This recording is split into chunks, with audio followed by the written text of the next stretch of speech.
ആദ്യമായിട്ട് തന്നെ പൂജ സ്വാമിജി ചിദാനന്ദപുരിയുടെ പാദങ്ങളിൽ ഞാനെൻ്റെ പ്രണാമം അർപ്പിച്ചുകൊള്ളുന്നു. വേദിയിലിരിക്കുന്ന എല്ലാ വിശിഷ്ട വ്യക്തികൾക്കും സദസ്സിലുള്ള സഹോദരന്മാർക്കും സഹോദരിമാർക്കും എൻ്റെ വിനീതമായ നമസ്കാരം.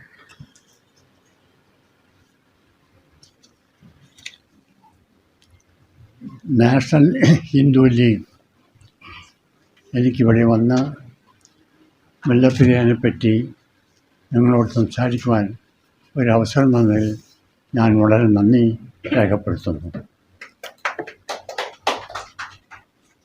ആദ്യമായിട്ട് തന്നെ ഞാൻ നിങ്ങളോട് പറയാനുള്ളത്, ഞാൻ ഇന്ന് നിങ്ങളുടെ മുമ്പിൽ വിവരിക്കുന്ന ടെക്നോളജി അല്ലെങ്കിൽ ഇതിനുള്ള മുല്ലപ്പെരിയാറിനുള്ള എൻ്റെ അഭിപ്രായം മാത്രമാണ്. അതെൻ്റെ വ്യക്തിപരമായ അഭിപ്രായമാണ്. ഞാനൊരു സംഘടനയോ ഒരു രാഷ്ട്രീയ പാർട്ടിയോ പ്രതികരിച്ചിട്ടല്ല ഈ വർത്തമാനം പറയുന്നത്. മുല്ലപ്പെരിയാർ ഡാമിനെ പറ്റി എനിക്ക് വലിയ ഒരു നോളജ് ഇല്ല ശരിക്കും. കാരണം ഞാൻ മുല്ലപ്പെരിയാറിൽ പോയിട്ടില്ല, ആ ഡാമിനെ സന്ദർശിച്ചിട്ടില്ല. പക്ഷേ വിക്കിപീഡിയയിൽ നിന്ന് ഈ അണക്കെട്ടിനെ പറ്റിയുള്ള പല വിവരങ്ങളും ഞാൻ ശേഖരിച്ചു വെച്ചു, ഈ ഇന്നത്തെ പ്രസൻറ്റേഷന് വേണ്ടി മാത്രമായിട്ട്. അതിൽ നിന്ന് മനസ്സിലായത്, ഈ ഡാം കംപ്ലീറ്റ്ലി, ഡാമും അതിൻ്റെ റിസർവോയറും കംപ്ലീറ്റായിട്ട് കേരളത്തിലാണ്. പക്ഷേ അതിൻ്റെ വെള്ളം മുഴുവൻ തമിഴ്നാട്ടിലേക്കാണ് പോണത്. സ്വാമിജി നിങ്ങളുടെ മുമ്പിൽ സൂചിപ്പിക്കേണ്ടതല്ലോ, തമിഴ്നാട് കേരളം എന്നുള്ള വ്യത്യാസം പാടില്ല. നമ്മൾ ഒരേ സമൂഹമാണ് എന്നൊരൊറ്റ കാര്യത്താൽ ആ വെള്ളം തമിഴ്നാട്ടിലേക്ക് പോകുന്നതിനെപ്പറ്റി നമ്മൾ ഒട്ടും ഒരു വിദ്വേഷം ഉണ്ടാവാൻ പാടില്ല എന്നാണ് എൻ്റെ അഭിപ്രായം. ഈ അണക്കെട്ട് പണി തീർത്തിട്ട് ശരിക്കും 129 കൊല്ലമായി. അതിൻ്റെ നീളം 1100 അടിയാണ്. ഉയരം ഫൗണ്ടേഷൻ കൂട്ടാതെ 152 അടിയാണ് അതിന് ഉയരം. മേൽഭാഗം 12 അടിയാണ് വീതി. അടിഭാഗം ഒരു 45 മീറ്റർ എന്തോ പറയുന്നുണ്ട്. നമുക്കെല്ലാവരും പറഞ്ഞിരിക്കുന്നത്, ഈ അണക്കെട്ട് സുർക്കി മോട്ടോർ ഉപയോഗിച്ചിട്ടാണ് ഉണ്ടാക്കിയതെന്ന്. ഇതിൻ്റെ പണി നടക്കുന്ന കാലത്ത് സിമൻറ്റ് അന്ന് പോർട്ട്ലൻഡ് സിമൻറ്റ് കണ്ടുപിടിച്ചിരിക്കുന്നു. പക്ഷേ ഇന്ത്യയിൽ അതിന് വലിയ പ്രചാരം ഉണ്ടായിട്ടില്ല. അതുകൊണ്ട് ആ സിമൻറ്റ് ഉണ്ടായിട്ടില്ല നമ്മുടെ നാട്ടിൽ. പക്ഷേ ആ സുർക്കി മോട്ടർ എന്ന് പറയുന്നതിന് പ്രധാനപ്പെട്ട പല അഡീഷൻസ് ചെയ്തിട്ട് അത് സിമൻറ്റ് മാതിരിയാക്കിയിട്ടാണ് ആ പണി തീർത്തിട്ടുള്ളത്. ഈ ഡാം പണിത ആൾ ഒരു ഇംഗ്ലീഷുകാരനായിരുന്നു. അദ്ദേഹത്തിൻ്റെ പേര്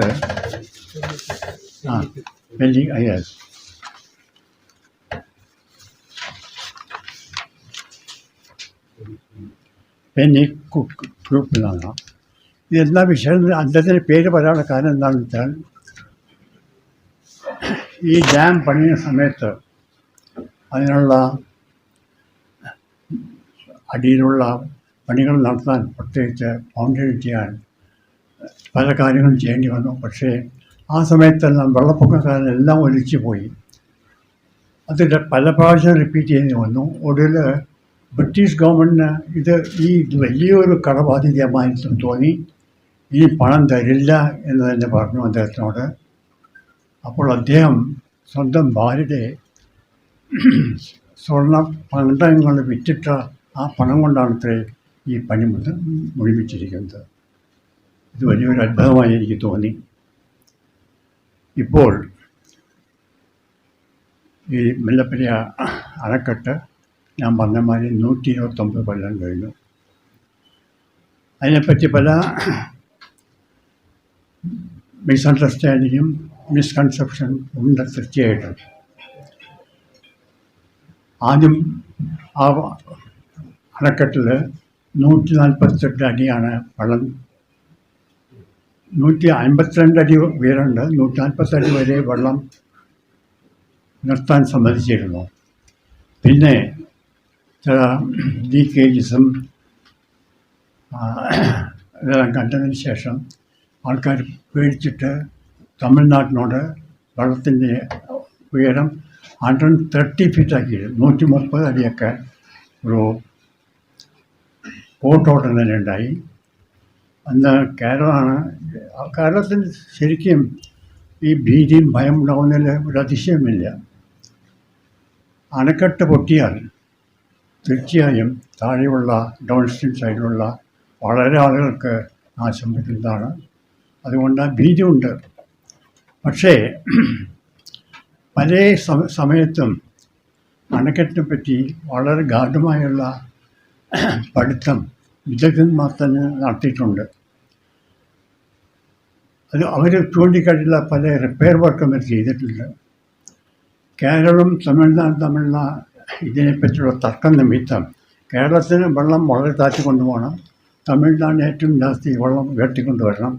കാരണം എന്നാലേ അവർക്ക് ഈ അണക്കെട്ടിനുള്ള മുഴുവൻ റിസൾട്ട് കിട്ടുകയുള്ളൂ എന്നുള്ള ബോധ്യത്തോടു കൂടി അവരേറ്റവും ഉയർത്തി കൊണ്ടുവരാൻ തുടങ്ങി. ആ സമയത്താണ് ഈ കേരളം തമിഴ്നാടുമായുള്ള കേസ് സുപ്രീം കോടതിയിൽ പോയത്. സുപ്രീം കോടതി ഒരു വിദഗ്ധ കമ്മിറ്റി എന്ന് പറയാൻ വയ്യ, കാരണം ഒരു 5 അംഗ കമ്മിറ്റിയാണ് അന്ന് നിയോഗിച്ചത്. അതായത് 2010 3 ജഡ്ജിമാരായിരുന്നു. 2 ആൾക്കാർ കേരളത്തിലും തമിഴ്നാട്ടിലും ഓരോ എഞ്ചിനീയർമാരും ഈ കമ്മിറ്റിയിലുണ്ടായിരുന്നു. അവരിതെല്ലാം പഠിച്ചതിന് ശേഷം ഈ അണക്കെട്ടിന് തീർച്ചയായിട്ടും പല റിപ്പയർ വർക്ക് ചെയ്യാൻ ആവശ്യമുണ്ട്. ആ റിപ്പയർ വർക്കെല്ലാം കഴിഞ്ഞ ശേഷം ഈ 130 അടി നിന്ന് 142 അടി വരെ വെള്ളം പൊക്കാം എന്നുള്ള ഒരു അനുമാനത്തിൽ അവരെത്തി. അതിനായിട്ട് തമിഴ്നാട് ഗവൺമെൻറ് ചെയ്ത ഒരു പ്രധാനപ്പെട്ട റിപ്പയർ വർക്ക് ഈ അണക്കെട്ടിൻ്റെ ഡൗൺ സ്ട്രീം സൈഡ് 10 മീറ്റർ ഘനത്തിൽ റെയിൻഫോഴ്സ് കോൺക്രീറ്റ് കൊണ്ട് ഒരു ചെറിയ ഒരു ഡാം എന്നുള്ള മാതിരി തന്നെ അത് ആ ഡാമിനെ പൊതിഞ്ഞു 10 മീറ്റർ ഘനത്തിൽ, അതായത് 30 അടിയും ഘനത്തിൽ അത് ഈ RCC ജാക്കറ്റ് മാതിരി ഉണ്ടാക്കി. അതിന് പകരം പല ഗ്രൗട്ടിങ് ചെയ്തു. അതിനുശേഷം വിദഗ്ധ കമ്മിറ്റി പറഞ്ഞു, ഇനി നമുക്ക് വെള്ളത്തിൻ്റെ ലെവൽ 142 അടി വരെ കൊണ്ടുപോകാൻ സാധിക്കാം.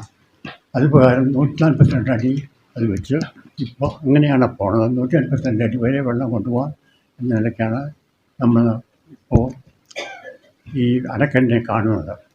ഇത് കണ്ടപ്പോഴാണ് കേരളത്തിലവർക്ക് വലിയൊരു ഭയമുണ്ടായി. എന്തെങ്കിലും ഈ അണക്കെട്ട് പൊട്ടുകയോ മറിയുകയോ ചെയ്താൽ എന്തായിരിക്കും സ്ഥിതി? ഒരു അണക്കെട്ട് ഫെയിൽ ചെയ്യുക എന്ന് പറഞ്ഞാൽ 2 തരത്തിൽ ഫെയിൽ ചെയ്യാൻ പറ്റും. ഒന്ന്, വെള്ളത്തിൻ്റെ സമ്മർദ്ദം കൊണ്ട് അണക്കെട്ട് അങ്ങനെ മാറാം, ഒരു ഷിയർ ഫെയിലിയർ എന്ന് പറയാം. വേറൊന്ന്, വെള്ളത്തിൻ്റെ ശക്തി കൊണ്ട് അതിനെ തട്ടിമറിക്കാതെ, അതായത് ഒരു തട്ടി മറിക്കാനുള്ള ശക്തി കൊണ്ട് വന്നിട്ട് അങ്ങനെ അണക്കെട്ടിൽ തന്നെ തകർക്കാനുള്ള സാധ്യതയുണ്ട്. ഓവർ ടേണിങ് ഫോഴ്സ് ഉണ്ടാക്കാം. അങ്ങനെ രണ്ട് തരത്തിൽ അണക്കെട്ട് ഫെയിൽ ചെയ്യാനുള്ള സാധ്യതയുണ്ട്. ഇത് നോക്കിയിട്ടാണ് കേരളത്തിലുള്ളവർ പറഞ്ഞ അണക്കെട്ടിലെ വളരെ പഴക്കം വന്നിരിക്കുന്നു. ഒരു സിവിൽ എഞ്ചിനീയറിംഗ് സ്ട്രക്ചർ എന്ന് പറഞ്ഞാൽ സാധാരണ അതിന് 100 കൊല്ലത്തെ വഹിച്ചെടുക്കാൻ പാടുള്ളൂ. 100 കൊല്ലത്തിന് ശേഷം അത് ഒരു സിവിൽ സ്ട്രക്ചറിൻ്റെ സാധാരണ വയസ്സ് 100 കൊല്ലമാണ്. ഇത് 129 കൊല്ലം കഴിഞ്ഞിരിക്കുന്നു. ഇതിനാലാണ് കേരള ഗവൺമെൻറ് ഒരു ഇത് പോരാ, ഞങ്ങൾക്ക് സുരക്ഷയുണ്ടെങ്കിൽ ഒരു പുതിയ ഡാം തന്നെ പണിയണം ഡൗൺ സ്ട്രീം സൈഡ്, അതായത് ഒരു 1/2 കിലോമീറ്റർ ദൂരെ. അടുത്ത് പണിയാൻ യാതൊരു നിവൃത്തിയില്ല. അതുകൊണ്ട് 1/2 കിലോമീറ്റർ പോയിട്ട് അവിടെ വലിയൊരു ഡാം കെട്ടണം എന്നുള്ള ഒരാശയം കൊണ്ട് സെൻട്രൽ ഗവൺമെൻറ്റിനെയും സുപ്രീം കോടതിയെയും സമീപിച്ചിട്ടുണ്ട്. അതിനൊരു ഫൈനൽ ഡിസിഷൻ ഇനി ആയിട്ടില്ല. പക്ഷേ ഒരു പുതിയ ഡാം ഉണ്ടാകണമെങ്കിൽ അതിൻ്റെ വൈഷമ്യങ്ങൾ നമ്മൾ മനസ്സിലാക്കണം. ഒന്നാമതൊരു ഡാം ഉണ്ടാക്കണമെങ്കിൽ അതിനുള്ള ഫൗണ്ടേഷൻ എടുക്കണം. ആഴത്തിലുള്ള ഫൗണ്ടേഷൻ എടുക്കണമെങ്കിൽ വേറെ ബ്ലാസ്റ്റിംഗ് ചെയ്യേണ്ടി വരും, പലതും ചെയ്യേണ്ടി വരും. ഈ ബ്ലാസ്റ്റിംഗ് ഇത്ര അടുത്ത്, ഈ ഇപ്പോഴത്തെ ഡാമിൻ്റെ അടുത്ത് ബ്ലാസ്റ്റിംഗ് ചെയ്ത് ഫൗണ്ടേഷൻ എടുക്കുകയാണെങ്കിൽ അത് വളരെ ഒരു ഡേഞ്ചറസ് പ്രാക്ടീസ് ആയിരിക്കും. അത് ചെയ്യുന്നത് ശരിയല്ല എന്നെ സംബന്ധിച്ചിടത്തോളം. ഇത്ര അടുത്ത് ഒരു ബ്ലാസ്റ്റിംഗ് കൊണ്ടുവരാൻ പാടില്ല. അപ്പോൾ ഫൗണ്ടേഷൻ എടുക്കാനൊന്നും പറ്റില്ല. എന്ന് മാത്രമല്ല, ആ ഡാമിന് വളരെ ഉയരം വേണം. ഇതിനേക്കാളും വളരെ ഉയരം വരും, നീളം വരും. എന്ന് മാത്രമല്ല, അതിൻ്റെ കോസ്റ്റ് മിനിമം 10,000 crores ആവുമെന്നാണ് അവർ എസ്റ്റിമേറ്റ് ചെയ്തിരിക്കുന്നത്. ഇതിനെ ഇനിയും സെൻട്രൽ ഗവൺമെൻറ് സ്വീകരിച്ചിട്ടില്ല. തമിഴ്നാട് ഗവൺമെൻറ് തീരെ എതിർക്കുകയും ചെയ്തിരിക്കുന്നു. ഇങ്ങനെയുള്ളൊരവസ്ഥയിൽ കേരളത്തിലെ ജനങ്ങളുടെ ഈ അവർ പേടിക്കുന്ന അണക്കെട്ട് എന്ന് വേണമെങ്കിൽ പൊളിയും, എന്ന് വേണമെങ്കിൽ മറിഞ്ഞു വീഴും. അതിനുള്ള പ്രതിവിധി എന്നാണ് നമ്മൾ ആലോചിക്കേണ്ടത്. ഈ വിഷയത്തിലാണ് ഞാൻ നിങ്ങളുടെ ശ്രദ്ധ പ്രത്യേകിച്ച് കൊണ്ടുവരുന്നത്. ഒരു പുതിയ അണക്കെട്ട് ഉണ്ടാക്കുകയാണെങ്കിൽ അതിന് വളരെ സമയമെടുക്കും, വളരെ കോസ്റ്റാവും. എങ്ങനെ മിനിമം 12 to 15 years എടുക്കും അങ്ങനത്തെ അണക്കെട്ട് പണിയണമെങ്കിൽ. അവിടെ ഇത്ര വലിയ കോസ്റ്റ് വേണം. ഇതിന് ബദലായിട്ട് എന്താ വേണ്ടത്? നമുക്ക് എല്ലാ നമുക്ക് വർഷം വരാനുള്ള കാരണം എന്താണ്? ഈ വെള്ളം 142 feet വരെ കൊണ്ടുവരാൻ തമിഴ്നാട്ടിൽ ഇപ്പോൾ അനുവാദമുണ്ട്. ഈ വെള്ളത്തിൽ നിന്നാൽ ഇത് മറിഞ്ഞു വീഴാനുള്ള, അണക്കെട്ട് ഓവർടേൺ ചെയ്യാനുള്ള ഒരു സാധ്യതയുണ്ട്. അതുകൊണ്ട് എന്ത് ചെയ്യണം? ഇതിനെപ്പറ്റി ആലോചിച്ചപ്പോഴാണ് എന്തിനു വേണം ഈ 142 feet വെള്ളം നിൽക്കേണ്ട തമിഴ്നാട് ആവശ്യപ്പെടുന്നത്. കാരണം അത്ര ഉയരത്തിലുള്ള വെള്ളം അവർക്ക് ആവശ്യമാണ്, അവർക്ക് കൊണ്ടുപോകണം. അത്രയേ ഉള്ളൂ. അവർക്ക് 142 ഒരു സിദ്ധാന്തമല്ല. അത്ര ഉയരത്തിൽ വെള്ളം കിട്ടിയെങ്കിൽ ആ വെള്ളം മുഴുവൻ കൊണ്ടുപോകാമല്ലോ തമിഴ്നാട്ടിലേക്ക്. അതിനുള്ളൊരു വഴി എന്താണെന്ന് ആലോചിച്ചപ്പോഴാണ് നമുക്ക് വെള്ളത്തിന് നിലവ് കുറയ്ക്കുകയും വേണം, തമിഴ്നാട്ടിൽ വെള്ളം കൊണ്ടുപോകാനുള്ള സൗകര്യം വേണം. അതിനെപ്പറ്റി ആലോചിച്ചപ്പോഴാണ് ഞാൻ കണ്ടുപിടിച്ചത്, നമുക്ക് ഒരു ടണൽ തമിഴ്നാട്ടിലേക്ക് ഈ റിസർവോയർ എന്ന ഒരു ടണൽ അറ്റ് 100 feet ഹൈറ്റ്, 100 അടി ഉയരത്തിൽ ഒരു ടണൽ ഉണ്ടാക്കുകയാണെങ്കിൽ അതിന് മീതെ വെള്ളം പോകാൻ സമ്മതിക്കരുത്. അതായത് ഇപ്പോഴത്തെ 142 അടി വെള്ളം നിൽക്കുന്നതിന് പകരം 100 അടി വെള്ളം നിൽക്കാനേ സമ്മതിക്കുള്ളൂ. എന്നാൽ വെള്ളം എന്തായാലും മുഴുവൻ തമിഴ്നാട്ടിലേക്ക് കിട്ടും. കാരണം 100 അടിക്ക് മീതെ വെള്ളം വന്നാൽ അത് ഉടനെ തമിഴ്നാട്ടിലേക്ക് പോകും. ആ വെള്ളം സമയത്തിന് ഉപയോഗിക്കാൻ വേണ്ടി തമിഴ്നാട്ടിൽ ചില വൈഗൈ നദിയിൽ ചില തടയണകളോ അല്ലെങ്കിൽ ചെറിയ ചെറിയ ഡാമുകളോ കെട്ടി നിർത്തി അവിടെ വെക്കണം. വെള്ളം വെറുതെ വേസ്റ്റ് ചെയ്യാൻ സമ്മതിക്കരുത്, അത് സമുദ്രത്തിലേക്ക് പോകാൻ സമ്മതിക്കരുത്. അപ്പോൾ വൈഗയിൽ തമിഴ്നാടിന് ചെറിയ ചെറിയ ആനിക്കട്ട്സ് എന്ന് പറയും, അത് ബിൽഡ് ചെയ്തിട്ട് 4 or 5 ചെയ്തിട്ട് ആ വെള്ളം 100 അടിക്ക് മീതെ വരുന്ന വെള്ളം അവിടെ പോയി അവർക്ക് കെട്ടി നിർത്തട്ടെ, അവർക്ക് വെള്ളം എടുത്തുകൊണ്ട് പോവാം. ഈ 100 അടി ഉയരത്തിലുള്ള ടണൽ എൻ്റെ മാപ്പെടുത്ത് നോക്കുമ്പോൾ ഏകദേശം 4 kilometer നീളത്തിലുള്ള ഒരു ടണൽ വേണ്ടി വരും. ബാക്കിയുള്ളത് കട്ടിങ്ങായിട്ട് എടുക്കാൻ സാധിക്കും. ഈ 4 kilometer ടണലിൽ ആ ടണലിൻ്റെ വിസ്താരം about 6 meters, അതായത് 20 അടി വിസ്താരം ഉണ്ടായാൽ ധാരാളം മതി. സകല സർപ്ലസ് വാട്ടർ ഇട്ടാൽ കൂടെ തന്നെ ഒഴുകിപ്പോയിക്കോളും. 100 അടിക്ക് മീതെ വെള്ളം നിൽക്കുവാൻ യാതൊരു സാധ്യതയില്ല. അങ്ങനെ വന്നാൽ ആ സ്റ്റേജ് കൊണ്ടുവരണം. അത് നമ്പർ 1. രണ്ടാമത്, ഇത് മാത്രം പോരാ, ഇപ്പോഴുള്ള ഡാമിൻ്റെ ഞാൻ പറഞ്ഞല്ലോ 10 മീറ്റർ ഘനത്തിൽ അതിന് ഡൗൺ സ്ട്രീം സൈഡിൽ ഒരു ഒരു ഒരു വലിയൊരു ബെൽറ്റ് മാതിരി ഇട്ടിട്ടുണ്ട് തമിഴ്നാട്. അതിനെ ഒന്നുകൂടി ശക്തിപ്പെടുത്താൻ വേണ്ടിയിട്ട് വാട്ട് ഈസ് നോൺ ആസ് എന്താ പറയുന്നത്, ഒരു എവറി 120 മീറ്ററിൽ ഒരു വലിയ ഒരു കൗണ്ടർ ഫോർട്ട് മതിലുമാരി കെട്ടുക ഡൗൺ സ്ട്രീം സൈഡിൽ ടണലിനെ തൊട്ടിട്ട് തന്നെ. അത് കെട്ടിക്കഴിഞ്ഞാൽ പിന്നെ ടണല് അങ്ങോട്ടും ഇങ്ങോട്ടും അല്ല, ഈ ഡാമിന് മറയാൻ യാതൊരു സാധ്യതയും വരില്ല. അതും ചെയ്താൽ നമ്മുടെ പ്രശ്നം ചെയ്താണ്. അതിനെപ്പറ്റി പേടിക്കേണ്ട ആവശ്യമില്ല. ഈ ഡാം അനദർ 50 ഇയേഴ്സിന് നമുക്ക് അതിനെപ്പറ്റി യാതൊരു പ്രശ്നം ഉണ്ടാവില്ല ഈ രണ്ട് കാര്യങ്ങൾ ചെയ്യുകയാണെങ്കിൽ. ഈ ടണൽ എങ്ങനെ ഉണ്ടാക്കാം? പണ്ട് കാലത്തൊക്കെ ഒരു ടണൽ പണിയാണെങ്കിൽ വലിയ വിഷമം. ഇപ്പം അങ്ങനെയല്ല. ടണലിനെല്ലാം ടണൽ ബോറിങ് മെഷീൻസ് ധാരാളമുണ്ട്. ഈ മെഷീനൊക്കെ ഒരു ദിവസം 15 അടി 20 അടി നിലത്തൊരു ടണൽ കംപ്ലീറ്റ് ആയിട്ട് ചെയ്യാൻ സാധിക്കും. ഇങ്ങനെയുള്ള അനുഭവമുള്ള ആളാണ് ഞാൻ. കൊങ്കൺ റെയിൽവേയിലും ഡൽഹി മെട്രോയിലൊക്കെ എത്രയോ ടണൽ ചെയ്തതാണ്. ഇങ്ങനെ ഒരു ടണൽ ചെയ്യാൻ 4 കിലോമീറ്റർ ടണൽ ചെയ്യാൻ അധികം സമയമെടുക്കില്ല. മാക്സിമം 1 ഇയർ ആ സമയം കൊണ്ട് ഈ ടണലിനെ പഠിച്ചെടുക്കാൻ സാധിക്കും. ആ സൈഡിൽ നിന്നുള്ള ടണൽ കൊണ്ടുവരികയേ വേണ്ടൂ.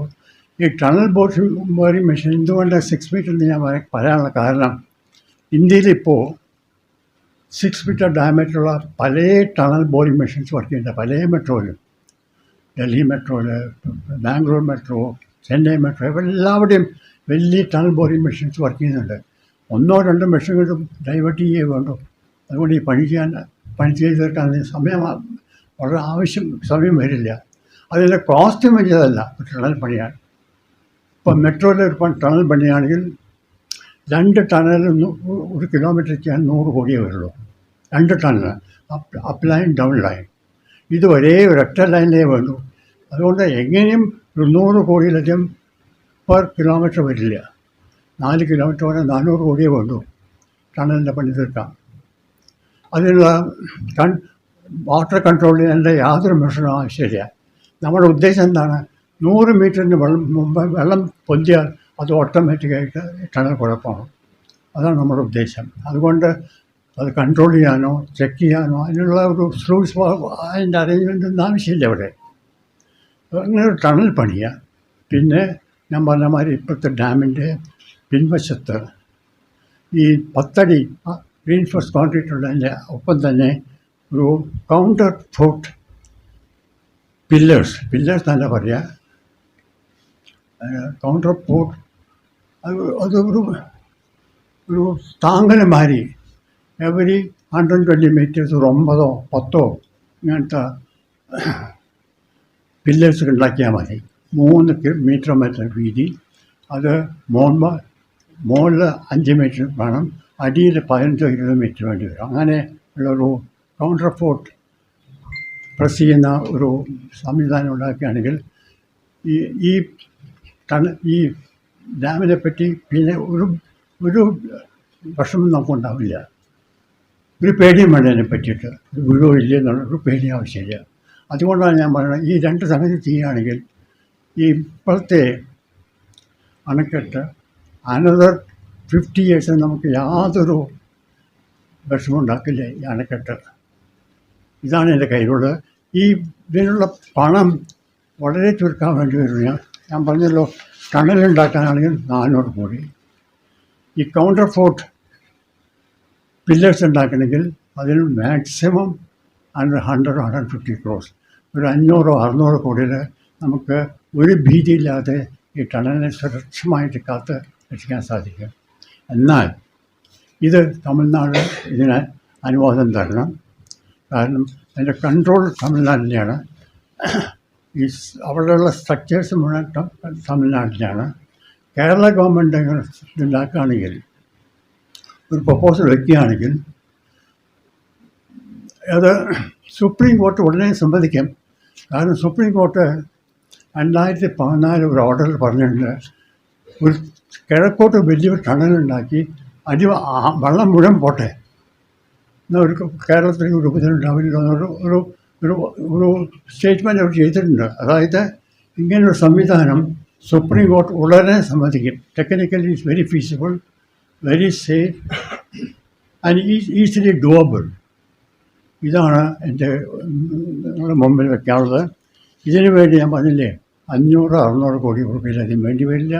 The whole thing get completed in maximum 2 years time. അങ്ങനെ ഈ ഡാമിനെ നമുക്ക് make it very safe, very sure, and Kerala people need not have any worries at all thereafter, at least for the next 50 years. ഇത് പക്ഷേ Kerala government accept ചെയ്യണം. അവർക്ക് new dam എന്നുള്ള കാര്യം അതുമാത്രമേ അവർ അതിനെപ്പറ്റി ആലോചിക്കുന്നുള്ളൂ. ഈ ന്യൂ ഡാം ഉണ്ടാക്കാനുള്ള ബുദ്ധിമുട്ടും അതുകൊണ്ടുള്ള വിഷമങ്ങളും അതുകൊണ്ട് ഇപ്പോഴത്തെ ഡാമിൽ വരുന്ന ബുദ്ധിമുട്ട് അതുകൊണ്ടുള്ള ഡാമേജസും ഇതിനെപ്പറ്റി ആരും ആലോചിച്ചിട്ടില്ല. എൻ്റെ പക്ഷേ new dam should be a last resort after 50 years. You can start planning for it.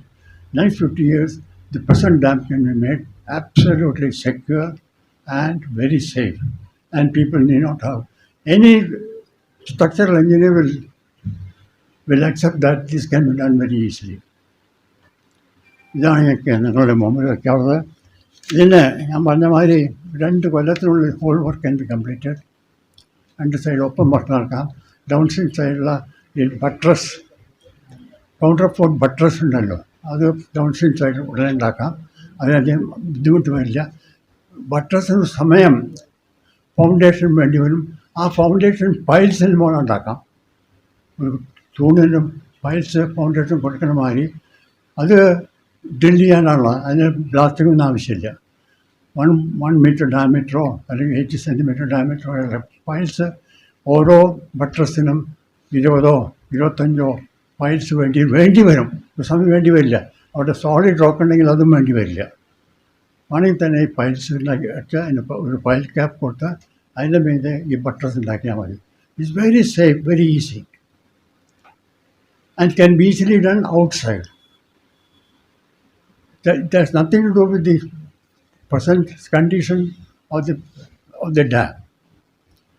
അതേ സമയത്ത് മറ്റേ ഒരു 6 meter ഡയമീറ്റർ ടണൽ കിഴക്കുന്ന ഈ ജലാശയത്തിലേക്ക് കൊണ്ടുവന്നാൽ നമുക്ക് പിന്നെ 100 അടിക്ക് മീതെ ഒരു വെള്ളം വരില്ല.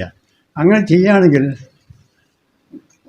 നിങ്ങളോടൊന്ന് പറയാനുള്ളത് എന്താണെന്ന് വെച്ചാൽ, ഇപ്പം 142 അടിയിൽ നിന്ന് 100 അടിയാണ് ഉദ്ദേശിക്കുന്നത്.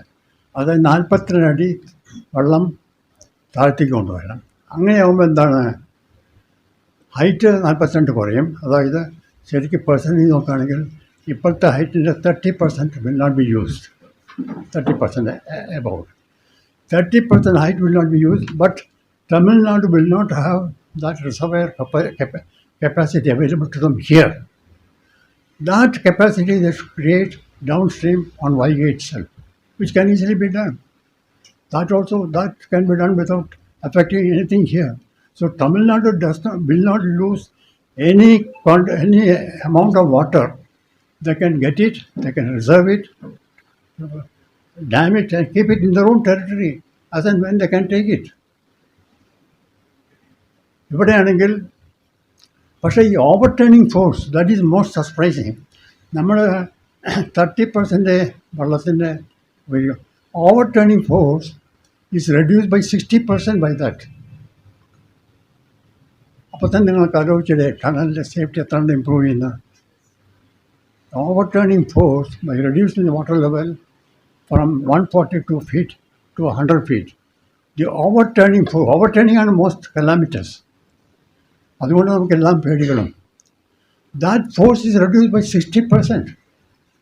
അതുകൊണ്ട് ഡാം വളരെ സേഫാണ്. അതിനുശേഷം in addition I am saying this buttress pillars also should be done downstream. ഇതിനെല്ലാം കൂടി വലിയ ചിലവും വരില്ല, വലിയ സമയം വേണ്ട.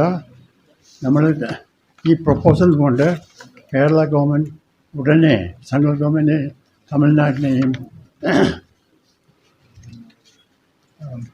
പ്രപ്പോസ് ചെയ്തിട്ട് അത് അക്സെപ്റ്റ് ചെയ്യും. Supreme Court wouldn't accept it. That is already they mentioned this. This possibility should be explored. 2014 judgment entered. Tamil Nadu government also will accept, provided maximum for the 2 or 3 anicuts they have to build on Vaigay. Somebody has to bear the cost. If necessary, government of India can bear the cost. And the cost of this 400, this 500 crores required for strength, for making the present dam absolutely safe. That also the government of India can easily bear it. Not a big amount. For a government which has got more than 30 lakhs crores budget, where is 500 crores? It's such a small little sum. So the government of India should also accept it. But first thing is, the government of Kerala should accept it. ഞാൻ കണ്ടിരിക്കുന്ന ഈ എല്ലാ ഡെലിബറേഷനിലും കേരള ഗവൺമെൻറ്റിനെ represent ചെയ്യുന്ന party ഒരു മീറ്റിങ്ങിന് പോകും, മറ്റേ meeting അപ്പോൾ ഞാൻ ട്രാൻസ്ഫർ ആയിപ്പോയി, വേറെ ആളാണ്. ഒരു കണ്ടിന്യൂറ്റി ഇല്ല in their thinking, in their approach. And invariably I found Kerala government normally he is an IAS officer, not an engineer. They should really send an experienced, well-known engineer as a representative. That is not happening. ഇപ്പോൾ നമ്മൾ ഈ സ്റ്റേജിൽ എത്താൻ തന്നെ കാരണം കേരള ഗവൺമെൻറ്റിൻ്റെ ഉദാസീനത മാത്രമാണ് according to me. കാരണം ഈ ഇപ്പോഴത്തെ മുല്ലപ്പെരിയാർ ഡാം പണിയുമ്പോൾ, ബ്രിട്ടീഷുകാർ പണിയുമ്പോൾ അവരുടെ agreement British to Thiruvithamkoor Raja 99 years എഗ്രിമെൻ്റാണ്. അവർ പോകുമ്പോൾ ഈ 99 years കഴിഞ്ഞു. പക്ഷേ British government has made condition in the transfer article 2 for independence, giving independence to India. Any agreement they have executed with any party become null and void the moment they leave India. ആ സമയത്ത് നമ്മൾ ആ agreement Thiruvithamkoor രാജാവും തമിഴ്നാട്ടിലുള്ള agreement become null and void. ആ stage എടുക്കാതെ നമ്മൾ അപ്പം നമുക്ക് എന്ത് വേണമെങ്കിൽ ആർഗ്യൂ ചെയ്ത് എന്ത് വേണമെങ്കിൽ മേടിക്കായിരുന്നു. തമിഴ്നാട് ഗവൺമെൻറ്റോ സെൻട്രൽ ഗവൺമെൻറ്റോ അത് ചെയ്തില്ല.